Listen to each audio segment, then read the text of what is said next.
לשם שינוי, עם הדוקטורנטית חנה נגר וקנין, חוקרת תודעה ולמידה, מומחית לחוסן מנטלי, והפעם סמכות הורית חלק ב'. חנה אצלנו באולפן. שלום חנה, ברוכה הבאה, מה שלומך? שלום לכל המאזינים, שלום לך מקסים, תמיד נעים להיות כאן. חנה, המשך של התוכנית הקודמת, סמכות הורית שהייתה בעצם חלק א', ונגעת שם בכמה וכמה נקודות, ומאיזה נקודה את רוצה להמשיך היום? אז היום אנחנו נדבר על סמכות הורית מעצימה. מה זו סמכות הורית מעצימה? זה מצב שבו גם הילד וגם ההורה פעילים באופן מודע לבניית מערכת יחסים חיובית ביניהם. גם בזמן שהם פותרים קונפליקטים אפילו את הקשים ביותר. אז מהו קונפליקט? קונפליקט זה בכל פעם שיש פער בין רצון ההורה לבין רצון הילד. הפער הזה הוא המקור לקונפליקטים ביניהם. שהרי אם ההורה מצליח להביא את הילד לרצונו, זה מבטל את הקונפליקט והפוך. אם הילד מצליח לשכנע את ההורה לתת לו כרצונו, אז אין קונפליקט. לכן הקונפליקט מתרחש כאשר יש פער בין רצון ההורה לבין רצון הילד. כשיש קונפליקט נשאלת שאלה אחת. למרות הפער בין רצון הילד לבין רצון ההורה, האם יש להם מכנה משותף? וכן, גם להורה וגם לילד אמור להיות מכנה משותף אחד, והוא הרצון העז הזה שהקונפליקט ביניהם יצטיים בצורה חיובית, ללא פגיעה או עלבון של הילד או של ההורה. לשם שינוי, עם הדוקטורנטית חנה נגר וקנין, מאזינות ומאזינים, סמכות הורית חלק ב'. חנה, בפעם הקודמת אמרת לאיזושהי מילה שלי לא כל כך הייתה ברורה, אבל אני מניח שיש לך הסבר. תהליך החברות. כן, ואמרת שזו מילה חדשה, שיש לה איזשהו משהו שחייבת להשתרש ולהיות כאן ועכשיו. בבקשה. תהליך חברות זה למידה מהסביבה, תהליך סוציאליזציה. אנחנו עברנו תהליך חברות שבעצם למדנו מדור קודם איך להתייחס אל ההורה, איזה תפיסה הורית. עכשיו, אם אנחנו רואים בהורה כספק צרכים, ואחד מהצרכים שלנו לא מסופק, אז באופן טבעי הילד מרים קול צעקה. ולכן אנחנו צריכים לבנות איזשהו תהליך שהילד רואה אותנו אחרת. הוא רואה בנו, הוא מלווה, מנטור, איזשהו מאמן שיכול לעזור לו ולשפר את היכולות שלו. זה נשמע לי כל כך קר, כל כך לא... ספק צרכים? הורה צריך לחנך, לגדל, לחבק. איך הוא פתאום הפך להיות למשהו טכני כזה? אפשר לומר שיש צרכים אחרים שלנו לא היה. הילדים היום הם צרכים נוספים. אנחנו לא הסתובבנו עם פלאפון, לא היה לנו כל כך הרבה מסכים. אני לא מעז להגיד את זה לילד שלי. כשהייתי קטן לא היה לי. כן, אתה שואל איפה בא המקור של תחושה של ספק צרכים, פשוט כי יש יותר צרכים בשנים האחרונות. זה לא מה שהיה פעם, והילד גם רואה בהורה אדם היחיד שיכול לספק לו את כל הצרכים האלה. את אומרת את העניין הזה של הספק צרכים, לקחת את זה בקונטקסט הנכון שלו, זה חלק מהאחריות ההורית, לספק את הצרכים ומדור וחיבוק ותשומת לב. זה חלק מהעניין. אני לא אמרתי את זה, פשוט שאלת מה זה חברות. אז אמרתי שבתהליך מסוים מדור לדור עובר איזשהו, הנושא הזה של ההורה צריך לספק את הצרכים. וזה נכון, יש צרכים בסיסיים שצריך לספק אותם. אבל מעבר לזה, יש להורה עוד הרבה תפקידים, שזה להוליך אותם אל חוף מבטחי, לתת לילדים מקורות העצמה, לבנות להם ביטחון עצמי, ערך עצמי. זה כבר לא רק לספק את הצרכים. התפקיד של ההורה הולך ונעשה משמעותי יותר, מורכב יותר, ולצד זה גם סיפוק הצרכים הולך וגובר, כי יש להם הרבה יותר צרכים באופן טבעי. מתוך כך אפשר להבין שגם להרגיל את הילד לצרוך נכון. לא כל דבר אני רוצה, תקני לי. ומתוך זה באים דברים אחרים, בלי שום התחשבות לכל המערכת והבית. אני חושבת שיש אפשרות לבחון את הדבר הזה באיך שהילד מבקש. אם הילד מבקש ומשהו, נניח אייפון חדש או טלפון חדש, והוא לא מקבל, אז קודם כל זה מתחיל באיך שהוא מבקש, אם אני רוצה. ויש אפשרות להגיד, אמא, אני מבקש, או האם אפשר. זה שני דברים שונים. ילד שדורש, אז אנחנו מבינים שההתייחסות שלו להורה הוא אני אבקש והוא יספק את הצורך. ואם ילד מבקש, אז הוא מתייחס להורה כאיזשהו אדם שהוא בא להתייעץ איתו, האם אפשר. ואם אי אפשר, אז מה השיקולים? בשיח בין ההורה לילד אפשר לזהות איך הילד תופס את ההורות.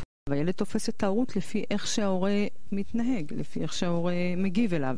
אבל בואו רגע נחזור לסמכות הורית מעצימה, זה הנושא של היום, חשוב לי לחזור אליו.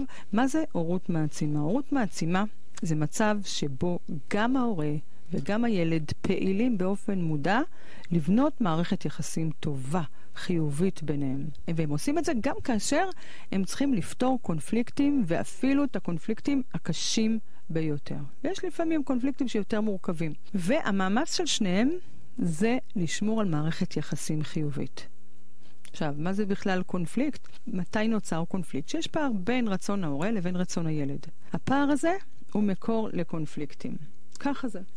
כשילד רוצה וההורה לא מספק לו את הצורך שהוא מאוד רוצה, אז נוצר איזשהו קונפליקט ברמה מסוימת. יכול להיות קונפליקט חיובי?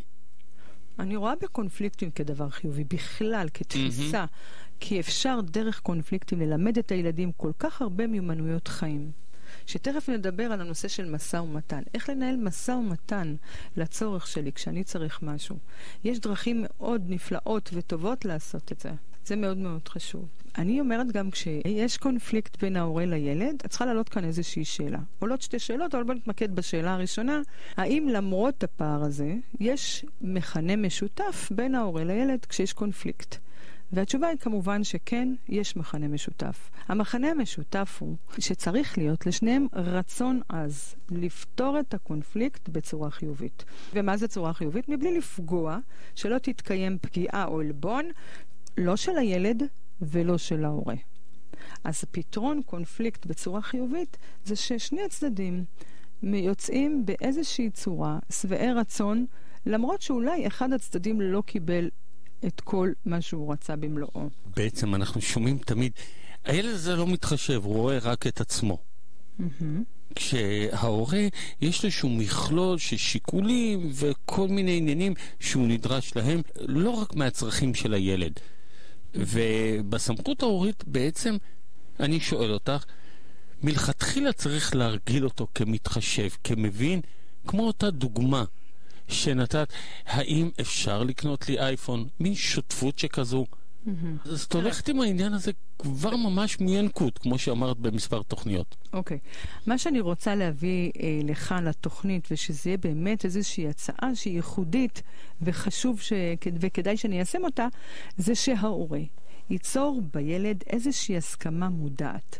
לעשות איתו איזשהו הסכם שקונפליקטים אנחנו פותרים לשביעות רצון שני הצדדים. לא מבחינת הפתרון, אלא מבחינת הקשר החיובי.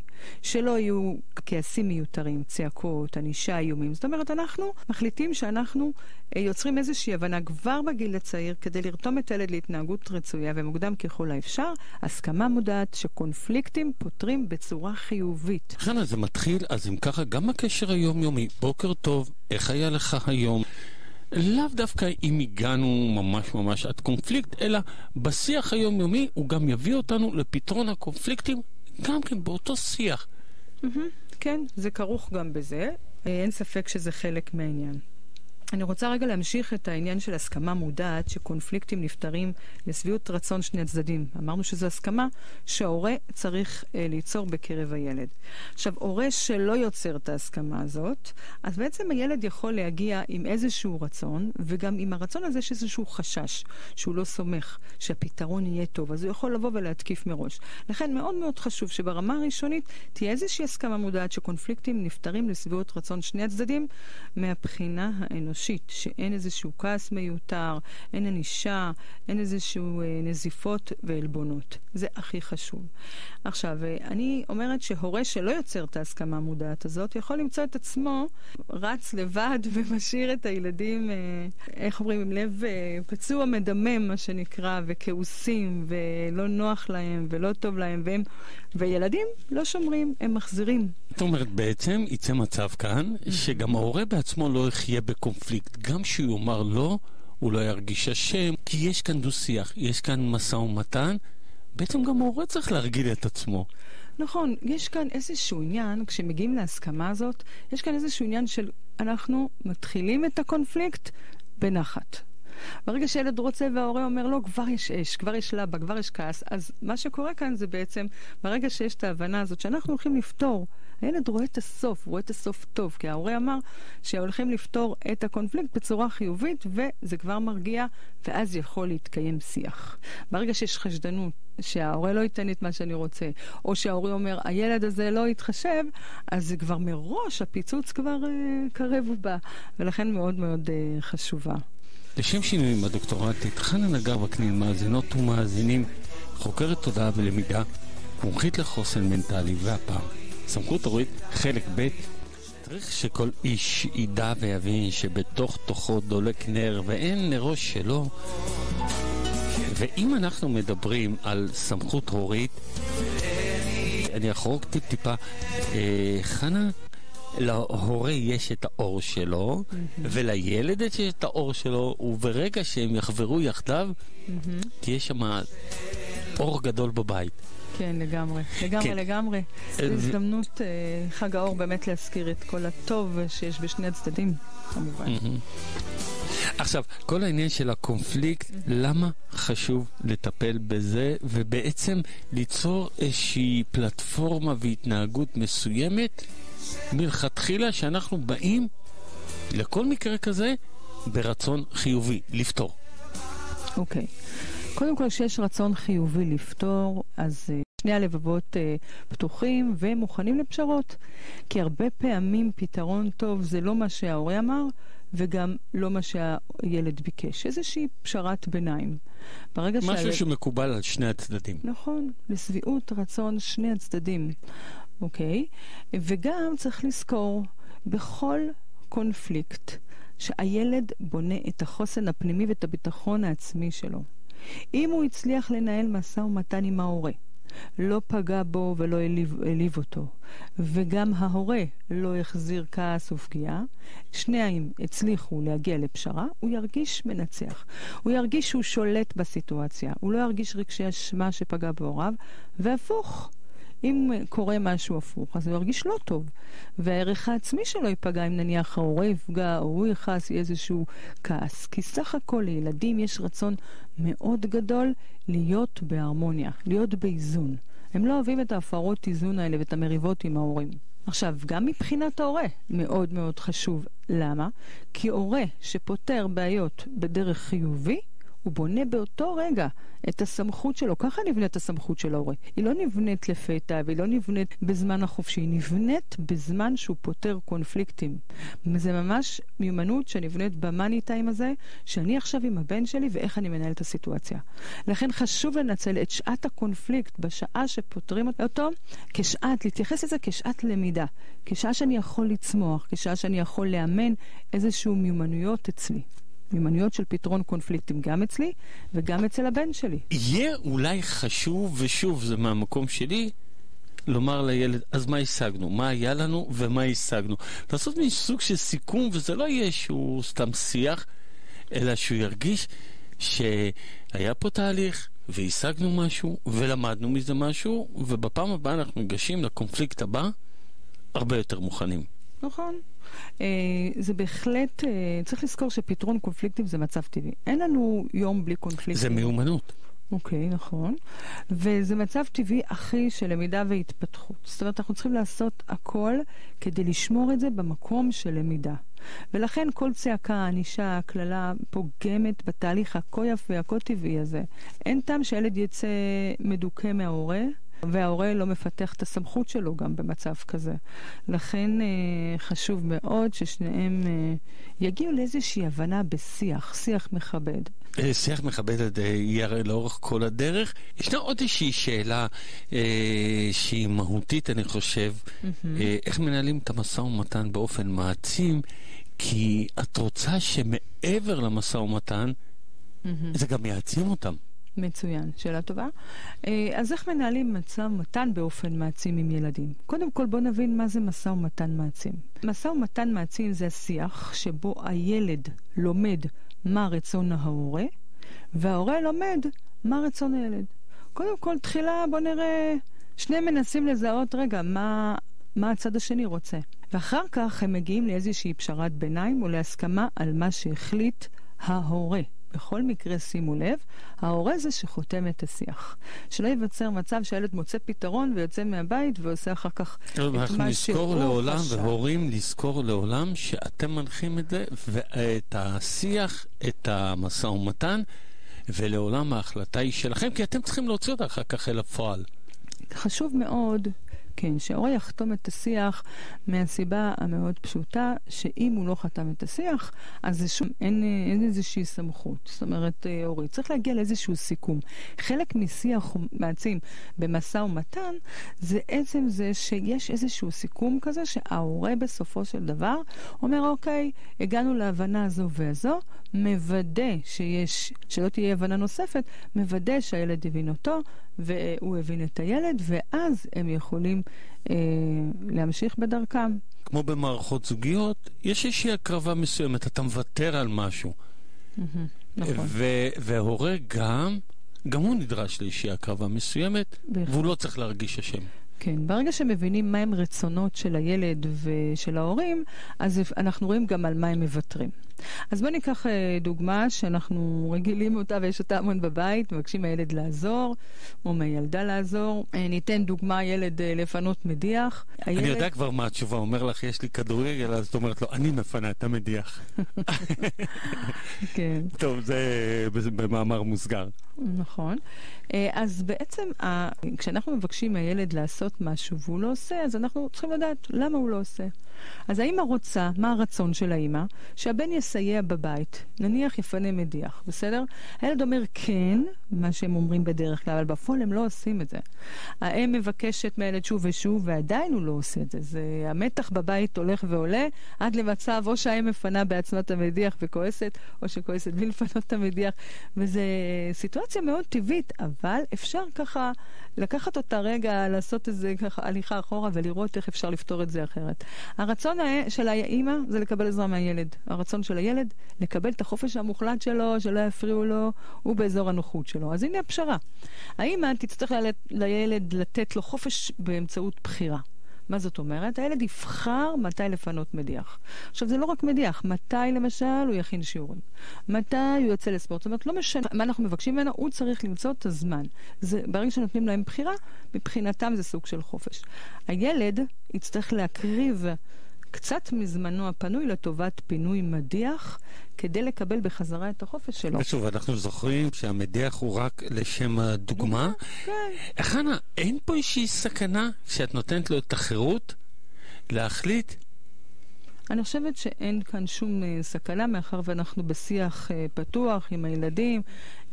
עכשיו זה מדיח, ואחר כך זה לעשות שיעורים, וכשגדלים זה הרכב, אם אני רוצה את הרכב, ואחר כך אם אני רוצה לצאת לחול, וחזרה בזמנים מסוימים. ואם אני רוצה, או אבא, לא משנה, הורים יקרים, אני רוצה לנסוע עם חברים לאיזשהו נופש, אבל הטכניקות הן אותן טכניקות. יש שיחה לדבר, ומה הרצון שלך?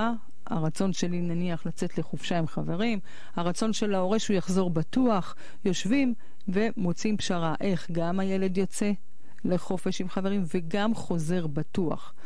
גם חוזר עם אותם ערכים שאנחנו מקנים להם כל הזמן. מאוד מאוד חשוב השיחה הפתוחה. כן. היא סוג של הסכם בין ההורה לבין הילד, וזה מאוד מאוד חשוב.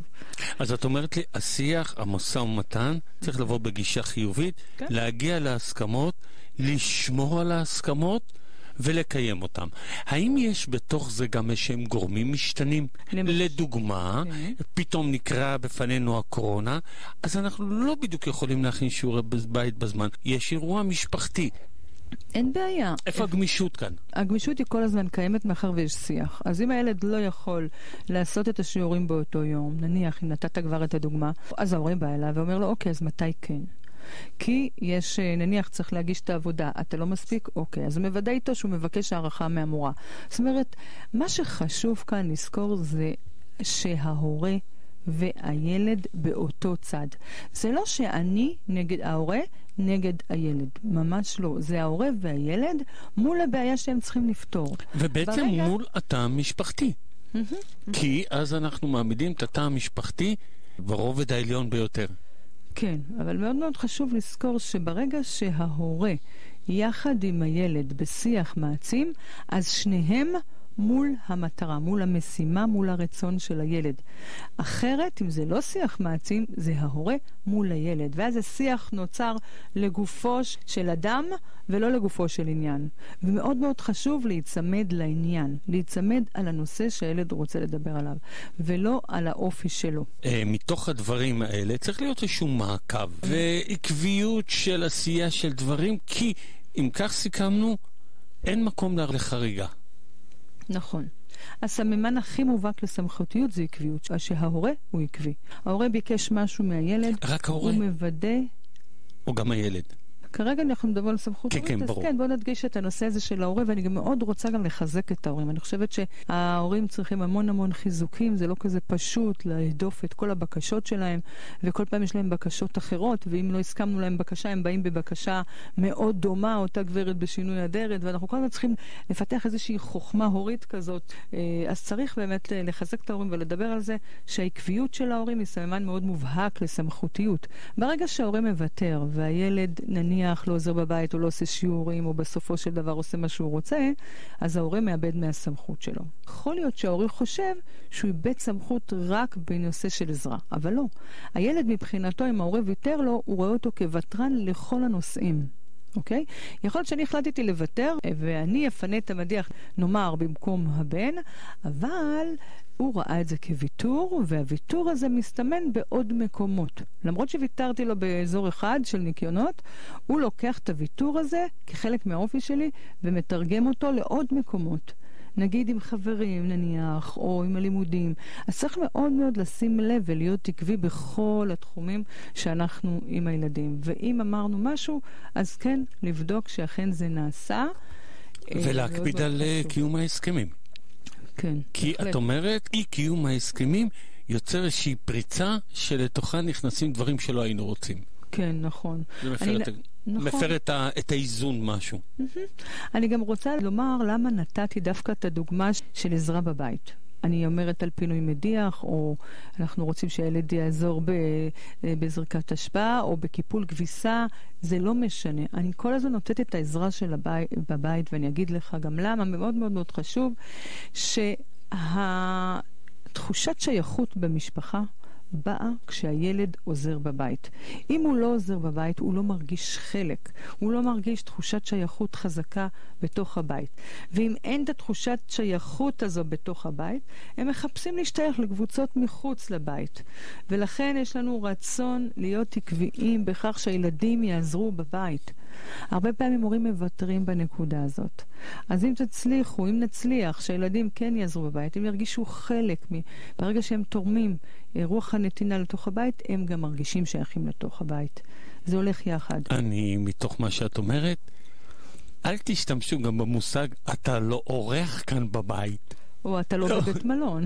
כן, נכון. כן, בטח שלא. כי זה בעצם מקלקל את הגישה בכלל למשא ומתן, בלי ההתקפות האלה המיותרות. אפשר, כן, עדיף שלא. הורים, בוא נתאפק. בוא נאמר שאם רוב השיח הוא חיובי, ואז אומרים אתה לא בבית מלון, זה בסדר. אבל אם יחד לכל הכעס והצעקות מוסיפים אתה לא בבית מלון, זה נשמע רע. אז תלוי באמת באיזה קונוטציה או באיזה חלק זה נאמר, ואיזה אינטונציה, סליחה. אוקיי. זה נאמר. סמכות הורית חלק ב' עם הדוקטורנטית חנה נגר וקנין, חוקרת תודעה ולמידה, מומחית לחוסן מנטלי. חנה, אני שומע את זה הרבה פעמים. כן. נפגע לי עמוד השדרה, כהורה. כהורה. מה את יכולה לומר להורים? קודם כל שלא יחשבו על זה. שנית, איך הם מייצבים את העמוד השדרה הזה שלהם, והם לא במלחמות עם הילדים, הם עושים משא ומתן. נכון. אז בהמשך לכל מה שאמרנו, אנחנו צריכים לזכור שלהורה יש כוח בעיצוב ההתנהגות של הילד. ברגע שאנחנו רואים שהילד מתנהג באופן חיובי, אנחנו יכולים לתת משוב. למשל, לתת לו משוב חיובי על התנהגות חיובית, כי אנחנו רוצים שהיא תימשך. ברגע שההורה מבין שיש לו כלים ביד, אז הוא יכול להחזיר לעצמו את אותה תחושה שהוא כן עומד יציב ושאין בעיה של איבוד השדרה. אז אחד, יש לנו את הכוח של המשוב, לתת את המשוב החיובי ולהעצים את הילד בדרך כזו או אחרת. הדבר השני זה חוקים. שיהיו חוקים ברורים בבית. יש חוקים קבועים. למשל, אני יכולה לתת דוגמה, לא אוכלים בחדרים. או לא מחליפים את היום עם הלילה. עד השעה 12 כולם במיטות, או 11 או 10, תלוי כמובן בגיל הילדים. ברגע שיש חוקים ברורים מגיל קטן, אז גם כשהם גדלים, הם לא יכולים לאכול בחדרים. זה טוב שהם מתבגרים והם בתוך החדר, אבל מה לעשות? יש חוק בבית שלא אוכלים בחדרים. החוקים הם מאוד מאוד חשובים, והם גם כוח להורה. כי בעצם ההורה לא נגד הילד. אני לא נגדך. פשוט יש חוק כזה. יש חוק בבית, וכולם עומדים בו. אז זה דבר מאוד מאוד חשוב. הדבר השלישי שהייתי רוצה לומר, זה לחשוב איך למנוע אכזבות על ידי תיאום ציפיות. ילד בגיל מסוים רוצה לצאת לחבר. האבא בדיוק מכין איזושהי ארוחה או רוצים לנסוע למשפחה. צריך שיהיה תיאום ציפיות. תראה, בשעה כזאת, יום שישי הקרוב, אנחנו יוצאים לכאן ולכאן. אנחנו נחזור בשעה כזו וכזו. ואז הילד יכול להגיד, רגע, אבל אני רציתי לצאת לחברים. אבל הוא ידע לפני. ואז ההורים עושים ביניהם תיאום ציפיות, אין אכזבות ואין כעס. אותו דבר גם עם ילדים מתבגרים יותר. שהילד רוצה נניח את הרכב, וההורה גם צריך. אז תעשו תיאום ציפיות ששני הצדדים, ותמנעו המון המון אכזבות. זה מאוד חשוב, ונתתי רק שתי דוגמאות, וזה גם עובד אפילו עם הגיל הצעיר. צריך לומר לילד. אפרופו חוקים, זה גם, יש הרבה פעמים ילדים קטנטנים שרוצים לצאת ככה עם חולצה קצרה, עם מכנס קצר, שהם קטנטנים, אנחנו אומרים להם לא קר, בחוץ אי אפשר, כשהם גדולים הם הולכים ככה נניח למסיבה, ואז אנחנו רוצים נניח אם זה בנות שהם יתלבשו יותר צנוע, אז תמיד שיהיו חוקים מאוד ברורים גם לגבי לבוש. בשעת משבר או כעס, או שהילד באיזושהי תחושה לא טובה, הייתי ממליצה להרגיע. לא עוד יותר להכעיס. באמת להיות ההורה שבא... אפשר להשהות את המשא ומתן, כי את מרגישה, ההורה, מרגיש שכרגע כולם מאוד מאוד מתוחים, כולם נמצאים בעמדה של אני צודק והם פחות פתוחים. זאת אומרת, בוא נשהה רגע את הדיון, אני לא שוכחת אותך, בוא ננהל אותו עוד שעה. אני חושבת שזה קצת... מראה לילד הרבה פעמים שכאילו ההורה מתחמק.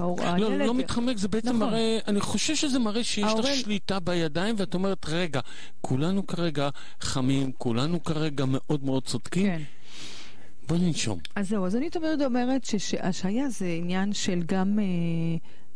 אם הילד צריך עכשיו משהו, נגיד לצאת עם האוטו הרגע, אז יהיה קצת קשה להגיד לו בעוד שעה, אבל בהחלט אפשר, אם אין דדליין של הרצון הזה, נניח לקבל אותו, אז כן, אז אפשר בהחלט להשעות את התגובה. זה מאוד חשוב כדי שלא תהיה התלהמות, אבל הילדים גם עלולים לפרש את זה, כי טוב, אין לך כוח אליי עכשיו. אז צריך תמיד גם איך מסבירים את זה לילד. צריך באמת לומר את זה, כפי שציינת עכשיו, רגע, בוא נראה אם אפשר, בוא נדבר עוד שעה, אני רואה שאתה נסער, ואפשר, זו גם אפשרות. התחלתי לומר שצריך להרגיע במצב שהילד בכעס. מאוד מאוד חשוב, כי הרבה פעמים שאם הילד בכעס ועוד יותר מכעיסים, אז הוא יכול להיגרר לעוד יותר התנהגויות, או ללכת לחדר, או להפסיק את הוויכוח. כעס מביא לניתוק. או שהם מפסיקים את השיח, או שהם מפסיקים לדבר ומתחילים להגיד דברים אחרים, או שהם נכנסים לחדרים ואז לא רוצים לדבר עם אף אחד. לכן, לראות שאנחנו לא מביאים את הילדים לסף תסכול שהוא מאוד מאוד מאוד גבוה. ודווקא שם, במקומות האלה להרגיע, להגיד הכל בסדר, אפילו לשים יד על הכתף, להגיד נמצא פתרון, הכל יהיה בסדר, לתת איזושהי תחושה, הסוף יהיה טוב. אבל זה כמו שאמרת בתוכניות קודמות שלך, תכיר בבעיה שלו. תן לו להבין שאתה מכיר בבעיה שלו, האינטונציה, שפת הגוף, כל הדברים האלה יובילו למשא ומתן יותר טוב. הוא מבין שהם מבינים את הבעיה שלו, אבל המילה הסופית היא של ההורה. כן, אפשר בהחלט. חלק מהשיח זה באמת להקשיב להורה, לראות מה שהוא ביקש, לראות שמבינים אותו. את יודעת, נגעת בזה בתוכניות קודמות, אמרת, אני חבר של הילד. הוא בעת שיש לנו משבר ואנחנו צריכים להיכנס למשא ומתן, אז אנחנו כבר לא חברים. אבל האם אפשר לנצל את החברות הזו לטובת מצבים לא להגיע לקונפליקטים כאלה קשים. אני חושבת שנכנסים למשא ומתן דווקא, זה כן חברות, זה כן עדיין איזשהו מקום שהוא מאוד חברי, מאוד מתחשב, מאוד שומעים אחד את השני, כל אחד לא עסוק בצד שלו, אלא עסוק בלהבין את הרצון של הצד השני. ברגע שכל אחד יודע ומבין את הרצון של הצד השני, אז כן, יכולים להמשיך ולנהל שיח ממש טוב. ממש מצוין אפילו. לא חייב, אני מנסה כל כך בזה, אני אומרת שיש לזה תוצאות מדהימות. אני מניח שממקרים שטיפלת בהם, ואת מכירה אותם מאוד מאוד לעומק, עלו גם מקרים כאלה של אכזבה של ילד מהתוצאה של המשא ומתן. כן, לא תמיד הילד מקבל, אבל אם מתווכים לו את זה בצורה טובה, אז הוא לומד, אחרי שהכעס יורד, הוא לומד לקבל את זה. לא תמיד התוצאה נגמרת בזה שהילד ביקש והוא מקבל מה שהוא מבקש, ולכן תמיד חשוב לשמור על הכבוד אחד של השני, כי בסופו של דבר, גם אם הוא לא קיבל, אבל שמרו על הכבוד שלו, לא השפילו אותו, לא העליבו אותו, אז הוא מרגיש טוב עם עצמו. כי בסופו של דבר איפה הבעיה? לא בזה שהם לא מקבלים את מה שהם רוצים, אלא בזה שההורה לפעמים מאבד שליטה ומדבר מאוד לא יפה ופוגע בילד. זה מה שמוריד לילד את הביטחון. הביטחון של ילד לא יורד מזה שהוא לא קיבל איזשהו משהו שהוא צריך דחוף. לא, זה לא מוריד לו את הביטחון. זה לא מוריד לו את הערך העצמי. הערך העצמי של ילד נפגע כאשר ההורה מעליב, פוגע, זורק מילים, משפטים, מכעס, מאיזשהו רצון לשכנע בצורה שהיא לא הכי חיובית. לשם שינוי עם הדוקטורנטית חנה נגר וקנין, זה אולי יפתיע אותך, אבל אני צריך ממך סיכום. כבר. בבקשה. אז דיברנו על הורות מעצימה, וכמה שהיא חשובה מאוד. הורות מעצימה זו הורות שבה שני הצדדים, גם ההורה וגם הילד, בהסכמה שהם הולכים לפתור את הקונפליקט בלי שאף אחד מהם יעלב או ייפגע. זה מאוד מאוד חשוב. עכשיו, בשעת קונפליקט צריך לזכור, יש רצון לשניהם לסיים את הקונפליקט בצורה חיובית. ברגע שיש מחנה משותף, אז יש גם שיח משותף, אוקיי? ולכן אני אומרת שממש ליצור את זה במודע. לפעמים קורה שצד אחד בא בטוב. נגיד ההורה מגיע ברצון טוב לפתור בצורה חיובית, אבל הילד לא יודע על זה. אז הוא בא והוא כבר מראש ככה דרוך ולאיזה מתקפה. לכן חשוב במודע ליצור את ההסכמה, את ההבנה הזאת שבבית שלנו פותרים קונפליקטים שנגמרים בצורה חיובית. ואמרנו צורה חיובית זה לאו דווקא שהוא יקבל את מה שהוא רוצה, אלא בזה ששמרו על כבודו. לא פגענו אחד בשני, לא העלבנו, לא השתמשנו בקללות או צעקות או כל מיני ענישה. לא חייב. אוקיי? אז אם שני צדדים, גם ההורים וגם הילדים יודעים את זה, אז בעצם יש בבית איזושהי תחושה של העצמה, וגם אני גם לא מפחד לבוא ולהגיד מה הרצונות שלי. אני יודע שיקשיבו, אני יודע שיכבדו, פעם אני אקבל, פעם לא, אבל יוצר איזשהו שיח, איזשהו משא ומתן. גם צריך לזכור שבמצב הזה, שילדים מתאמנים לבוא ולדבר עם ההורה שלהם, והם מנסים לשכנע את ההורה שלהם, הם מפתחים מיומנויות של משא ומתן. איפה הם יצטרכו את המיומנויות האלה? בכל מקום. הם יצטרכו את זה במערכות יחסים בעבודה, בצבא, בין חברים, בזוגיות, ולכן זו הזדמנות נפלאה בקונפליקטים ללמד אותם את המיומנויות האלה. איך מדברים? איך יוצרים שיח? איך יוצרים הסכמה? איך אני משיג את שלי בצורה חיובית? אז זה מאוד מאוד חשוב, בלי לפגוע ובלי להיפגע. הכי חשוב, העקביות, שאמרנו שהוא סממן מאוד מאוד גדול, אולי הבולטים ביותר, לסמכות הורית. אז ביקשתם משהו, תנו לילד זמן לעשות. הוא לא עושה, בוא נראה מתי אתה בוחר לעשות את זה, ואתה עומד על מילתך, ועושה את מה שצריך.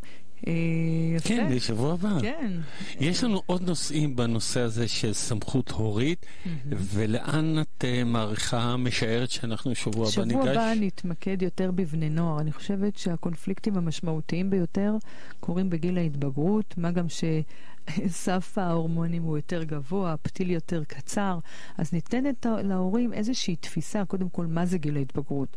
וכדי שההורה יסתכל על הילד ויעזור לו גם בשעה שהוא כועס, הוא יבין את מה שעובר אל הילד, ולא ייגרר חלילה יחד איתו לכעס, ואז כאוס ובלגן. ההפך, איזשהו רוגע ושלווה, ולפתור את הקונפליקטים בצורה הכי טובה שאפשר.